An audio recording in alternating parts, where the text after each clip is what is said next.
Assalamualaikum warahmatullahi wabarakatuh. Kebutuhan masyarakat di Indonesia terhadap alat kesehatan semakin meningkat, sejalan dengan pertumbuhan jumlah penduduk dan pandemi COVID-19 yang telah memberikan pengalaman luar biasa dalam hal penyediaan dan ketersediaan alat kesehatan sebagai suatu tantangan nyata bagi Departemen Kesehatan Republik Indonesia dan para stakeholder di dunia kesehatan. Salah satu alat kesehatan yang menjadi fokus adalah jarum dan benang operasi, yang menurut sumber hampir 94% diimpor dari luar. Namun, upaya penyediaan benang operasi lokal telah diupayakan oleh beberapa pihak, termasuk BUMN dan swasta, dengan melakukan pembangunan beberapa pabrik di Indonesia. Namun demikian, masih dalam kontribusi pasar sekitar 10%. Upaya untuk membuat benang operasi antibakteri telah dilakukan diantaranya menggunakan partikel nanoperak yang dikombinasi dengan iradiasi. Namun efek iradiasi dapat menurunkan sifat kuat tarik dari polimer. Selanjutnya, triklosan telah dipakai untuk membuat benang operasi antimikroba, namun timbul masalah lingkungan akibat perubahan triklosan menjadi dioksin dengan bantuan paparan sinar matahari. Untuk itu, kami mengusulkan penggunaan grafena oksida yang telah diketahui memiliki kemampuan antimikroba dipadu dengan kitosan yang merupakan biopolimer kationik alami juga terbukti sebagai antimikroba. Kedua bahan tersebut bersumber dari bahan alam dan keberadaannya melimpah di Indonesia.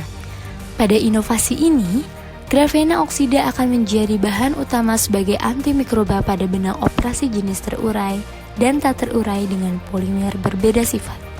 Grafena oksida memiliki sedikit gugus fungsi dan perlu adanya bahan tambatan berupa kitosan yang juga memiliki kemampuan dalam menghambat pertumbuhan mikroba. Optimalisasi pada teknik tambatan, konsentrasi bahan serta parameter pendukung dilakukan agar grafena oksida dapat bekerja sebagai antimikroba dengan baik. Sintesis nanopartikel karbon telah kami lakukan mulai tahun 2015 menggunakan senyawa sederhana seperti glukosa dan asam sitrat yang dikompositkan dengan polyvinyl pyrrolidon. Kemampuan nanokomposit terhadap perubahan temperatur, uji kuat tarik dan permeabilitas oksigen memberikan hasil yang positif. Kemudian tahun 2016 hingga saat ini, sintesis grafena oksida dikembangkan dari biomasa yang sumbernya melimpah serta berkesinambungan.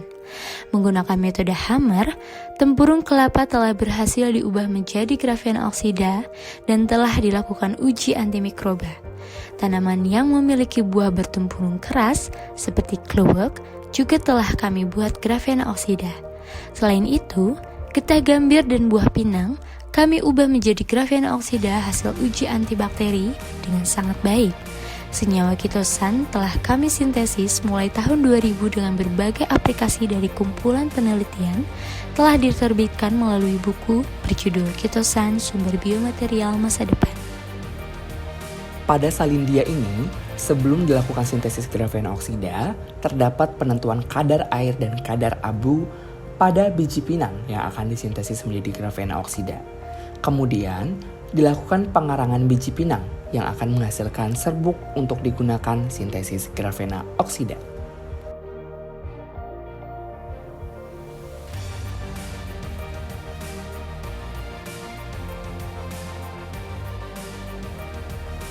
Salah satu metode sintesis grafena oksida yakni metode Hammer. Nah, endapan dihasilkan dari hasil penyaringan yang kemudian dikeringkan untuk memperoleh serbuk grafena oksida. Setelah itu, dilakukan proses pengeringan untuk memperoleh serbuk grafena oksida.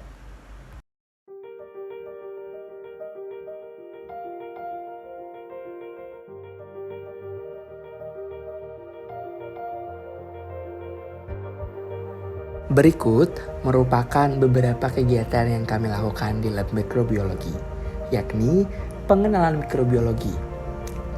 Nah, kami melakukan filtrasi. Kemudian, kami juga melakukan uji validasi A, B, dan C.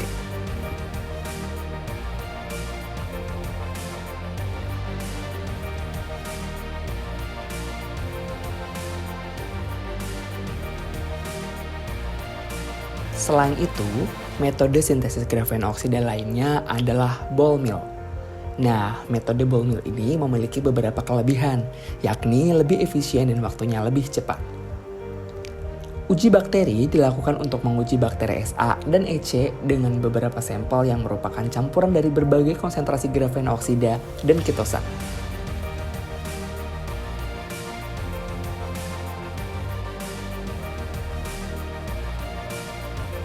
Berikut merupakan cuplikan singkat pembuatan RGO atau Reduced Graphene Oxide.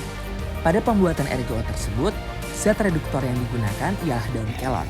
Pada cuplikan berikutnya merupakan kunjungan lapangan ke Rumah Sakit Kembangan, Jakarta Barat yang dilakukan pada Jumat 1 Desember 2023 dalam rangka menelaah lebih lanjut mengenai benang operasi seperti kegunaan, komponen, serta pemasarannya.